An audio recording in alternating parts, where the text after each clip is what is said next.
waktu itu saya ditanya, kenapa kita mesti damai dengan pemberontak? Saya bilang pertama, belajar dulu dari sejarah.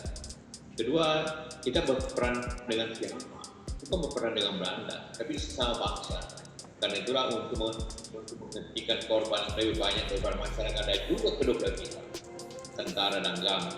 Maka perdamaian itu dengan senang, dengan tangan terbuka dan hati terbuka diterima oleh kita.